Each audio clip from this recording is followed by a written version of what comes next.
Mheshimiwa Mwenyekiti, katika kitabu kinachoitwa Pan-Africanism or Pragmatism, Profesa Shivji kwenye ukurasa wa 93 wa kitabu chake amesema kwamba hati ya makubaliano ya muungano haikuwahi kuthibitishwa na Baraza la Wawakilishi Zanzibar kwa miaka yote 50 tangu muungano uzaliwe mwaka 64. Na Profesa Shivji amesema katika kitabu hiki na katika kitabu kingine alichokichapisha mara ya kwanza 1990, Tanzania the Legal Foundations of the Union, kwamba nyongeza zote za mambo ya muungano tangu mwaka 64 mpaka leo ni haramu, ni batili. Lakini leo Profesa Shivji ndio mpiga debe mkubwa wa CCM na wa muungano huu. Mfano wa pili Mheshimiwa Mwenyekiti, uko katika kitabu kinaitwa Tanzania's 8th Constitutional Amendment and its Implications on Constitutionalism, Democracy and the Union Question. Kitabu hiki kiliandikwa na Dr. Harrison Mwakyembe, mjumbe wa bunge lako maalum, mwaka 1995 kama sehemu ya shahada yake ya uzamivu ya chuo kikuu cha Hamburg, Ujerumani. Na kwenye kitabu chake Dr. Mwakyembe amesema yafuatayo kuhusiana na hoja ya Wolfgang Duarado kuhusu muungano. Amesema msimamo wa Wolfgang Duarado kwamba kiuhalisia hati ya makubaliano ya muungano ilitengeneza muundo wa serikali tatu, lakini utekelezaji wake umekuwa tofauti. Ukurasa 184. Kwenye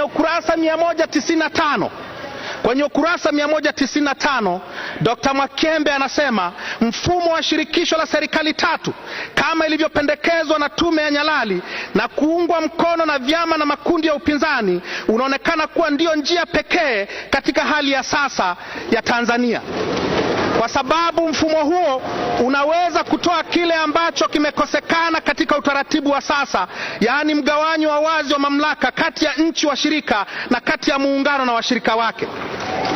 Mheshimiwa Mwenyekiti, Dr. Mwakyembe ni mjumbe wa kamati namba 4, kamati yangu, na yeye na wajumbe walio wengi katika kamati hiyo wamekataa shirikisho na wamekataa muundo wa serikali tatu.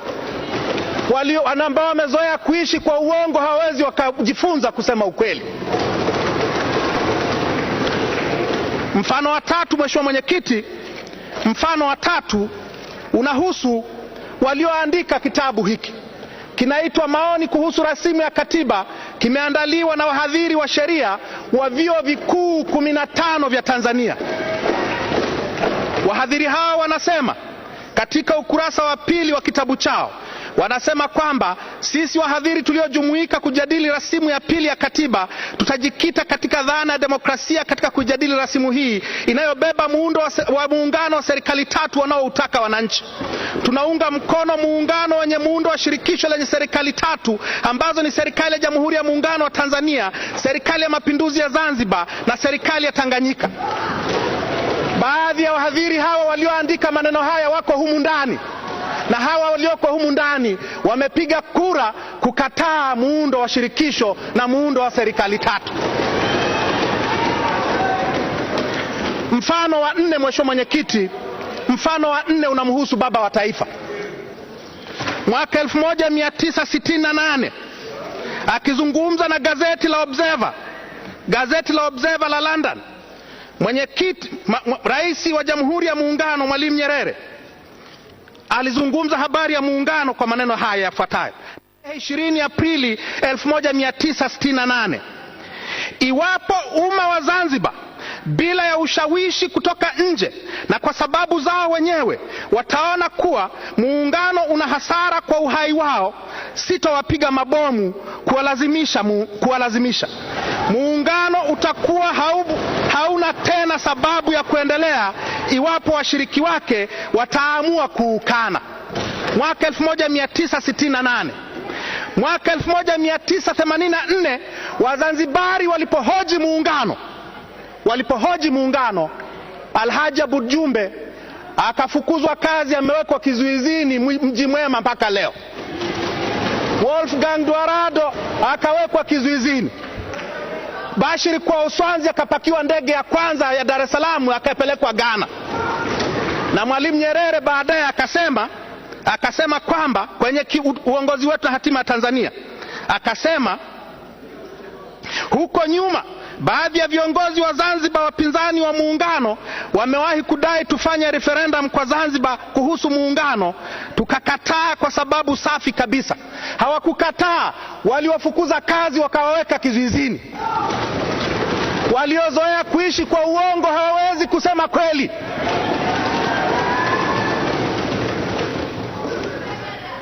Mheshimiwa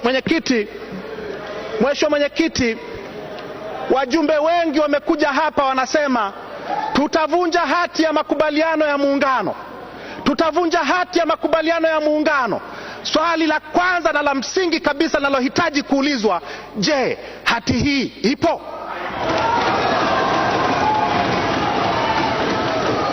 Swali la pili linalohitaji kuulizwa la msingi kabisa, je, hati hii ni halali? Swali la tatu la msingi kabisa, kama hati hii ipo na ni halali, je, muungano huu ni halali? Mheshimiwa Mwenyekiti, tarehe 27 mwezi wa 4 mwaka 64, siku moja baada ya muungano, mwanasheria mkuu wa Umoja wa Mataifa Konstantin Stavropoulos aliandika barua kwa ubalozi wa Tanganyika Umoja wa Mataifa akiwaambia, tumesikia kwamba mmeungana na Zanzibar, tuleteeni hati ya makubaliano hayo ili iweze kupata usajili wa Umoja wa Mataifa, itambulike kwa mujibu wa sheria za kimataifa. Siku moja baada ya muungano, tarehe 6 Mei ya mwaka huo, siku 10 baadaye, Wizara ya Mambo ya Nje ya Tanganyika ikapeleka tamko rasmi kwamba kweli tumeungana, na wakasema hati ya muungano tumeiambatanisha na notification hii. Hata hivyo, Mheshimiwa Mwenyekiti, tarehe 14 mwezi wa 5, wiki moja baadaye, Konstantin Stavropoulos, mwanasheria mkuu wa Umoja wa Mataifa, akaandika telex kwa serikali ya Tanzania akisema, tutumieni nakala 2 za hati ya makubaliano ya muungano ili tuisajili kwa mujibu wa ibara ya 102 ya United Nations Charter. Maana yake ni kwamba Wizara ya Mambo ya Nje ya Tanzania iliposema kwamba tumewaleteeni, hawakupeleka. Sasa Mheshimiwa Mwenyekiti, ushahidi kwamba Umoja wa Mataifa haujawahi kupelekewa hati ya muungano umepatikana mwaka 2009, na umepatikana tarehe 25 Machi, wakati afisa wa habari za kisheria wa kitengo cha mikataba ya kimataifa wa Umoja wa Mataifa wa ofisi inayoshughulikia masuala ya kisheria ya Umoja wa Mataifa, Bwana Andrei Kolomoyets, alipomwandikia mtafiti mmoja aliyeandika kitabu hiki, kwamba alimwandikia akamwambia maneno yafuatayo: hakuna ushahidi wowote kwamba hati ya makubaliano ya muungano ilisajiliwa kwenye sekretariat ya Umoja wa Mataifa. Kama ingesajiliwa, kungelikuwa na hati ya usajili iliyoambatanishwa. Nimeangalia, hakuna kitu kama hicho.